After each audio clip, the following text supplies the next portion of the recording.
Terdapatlah seorang pemuda miskin yatim bernama Tuba. Lama ditinggal oleh sang ayah, Tuba hanya hidup berdua dengan ibunya yang saat ini sedang sakit-sakitan di utara Pulau Sumatera.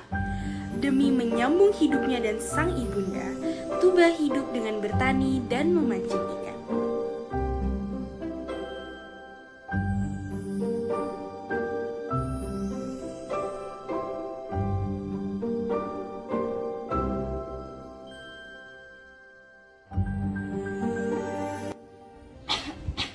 Ibunda, Tuba izin pergi dulu memancing ke sungai sebelah.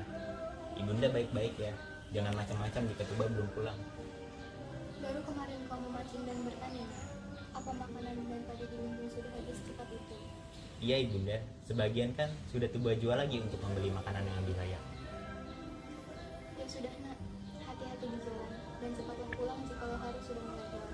Tuba pamit dulu Ibunda.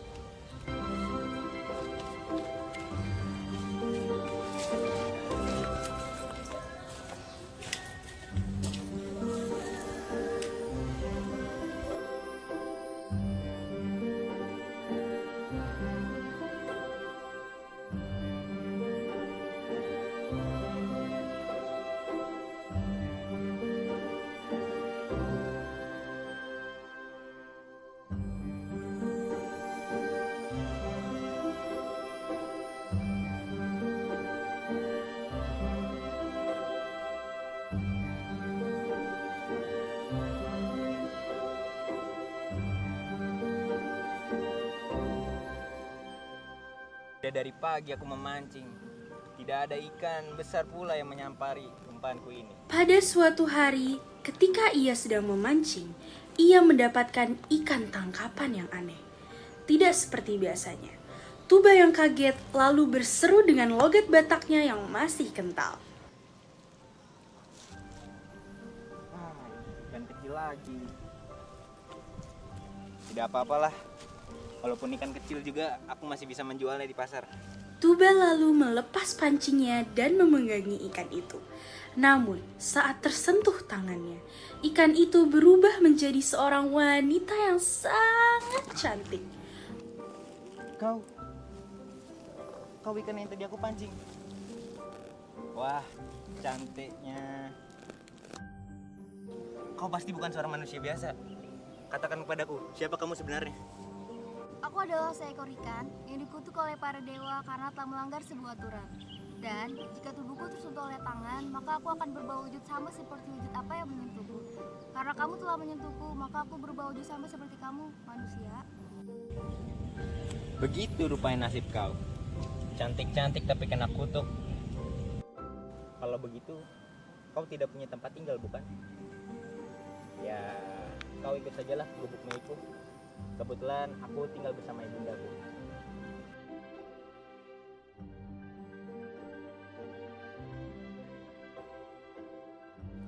Sejak saat itu, wanita itu pun tinggal bersama Tuba di gubuk milik Tuba. Tuba terlihat sangat bahagia karena sang wanita ikan itu sudah sangat membantunya dalam berbagai pekerjaan rumah. Apalagi karena ia juga ikut serta membantu Tuba untuk mengurus ibunya yang sedang sakit. Alangkah terkejutnya sang ibunda saat Tuba pula menggandeng seorang wanita yang cantiknya luar biasa. Ibunda pun berkata, Tuba, siapa wanita yang kau bawa ini, nak? Sulit menjelaskan bagaimana aku bertemu dengan Inang. Tetapi ia adalah seorang putri bunda. Tuba berkeinginan untuk meminang sang putri ikan karena selain ia terpesona dengan kecantikannya, kebaikan putri Inang sangatlah tulus. Inang, Iya, Tuba. maukah kau menjadi istriku? Aku merasa senang apabila kau ada di sampingku. Dan aku akan merasa lebih senang lagi bila kau mau menjadi istriku. Aku mau menjadi istrimu, Bang. Tapi aku mau Abang berjanji untuk merahasiakan kepada siapapun bahwa kini adalah seekor ikan. Gampanglah itu Inang. Aku akan menjaga rahasiamu itu kepada siapapun. Lalu mereka pun menikah. 5 tahun berlalu sudah. Mereka dikaruniai seorang anak yang lucu dan lincah. yang dinamai Samosir. Namun, anak mereka selalu merasa lapar. Walaupun sudah banyak makanan yang masuk ke dalam mulutnya, ia tak pernah merasa kenyang. Suatu hari, karena begitu laparnya, ia menghabiskan semua makanan yang ada di meja, termasuk jatah makanan kedua orang tuanya. Ayahnya pun pulang dari ladang. Bah, lapar kali aku. Enak kali kalau aku makan masakan istriku.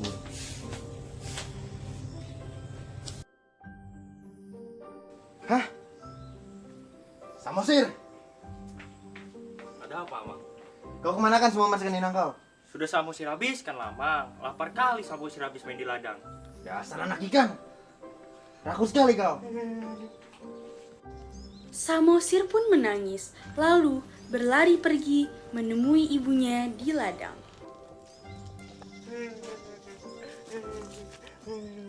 Mengapa kau menangis, anakku? Jawab ibu, nak.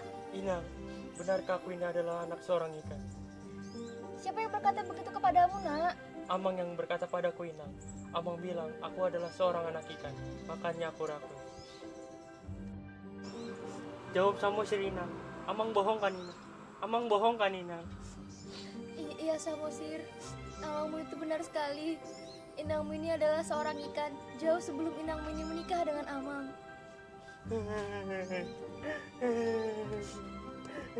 Sudahi tangismu, Samosir. Mari kita bertemu dengan Amangmu. Inang, Kau sudah melanggar ucapanmu kepadaku. Sekarang aku dan anakmu akan pergi. Selamat tinggal. Jangan Inang. Aku tahu aku memang salah. Tapi aku tidak akan mengulanginya lagi. Namun tolong Inang dan Samosir, jangan pergi tinggalkan aku. Aku sangat menyayangi kalian berdua. Namun, semuanya sudah terlambat. Sang putri ikan dan anaknya perlahan naik dan kemudian menghilang dari pandangan suaminya. Tuba pun berusaha memanggil istri dan anaknya. Tetapi, istri dan anaknya tetap terbang menuju langit biru dan kemudian menghilang. Di tanah bekas pijakan istrinya dan anaknya itu, tiba-tiba ada mata air yang menyembur. Makin lama, makin besar. Air itu pun menenggelamkan Tuba yang tak peduli lagi dengan apapun dikarenakan ia telah kehilangan istri dan anaknya. Lalu, air itu lama-lama menjadi sebuah kumpulan air yang luas yang biasa disebut sebagai danau. Oleh rakyat sekitar, danau ini disebut Danau Tuba yang namanya berasal dari nama lelaki yang tenggelam itu. Namun, karena rakyat sekitar sulit menyebut Tuba, maka nama danau tersebut sekarang berubah menjadi Danau Toba.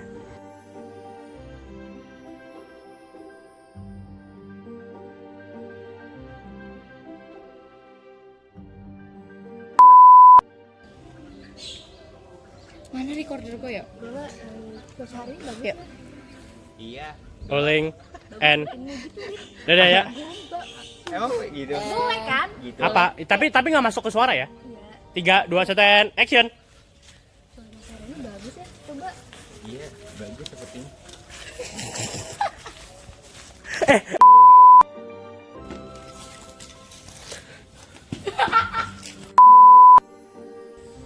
Samosir. Dia tahu. Connection. Sudahi nangismu, Samosir. Mari kita ketemu. Sudahi nangismu, Samosir. Mari kita temui Amang. Gue akan nunduk kemudian ya. 3, 2, 1 and action. Sudahi nangismu, Samosir. Mari kita bertemu dengan Amang. Nando. Ya, nggak mau effort buat lu jadi suami. Inangmu ini adalah seorang ikan jauh sebelum Inangmu ini menikah dengan Amang. Terus? 2 and Iba.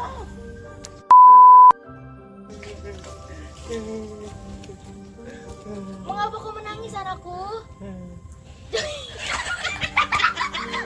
Kok dari sini lihat mukanya? 1 action. Action.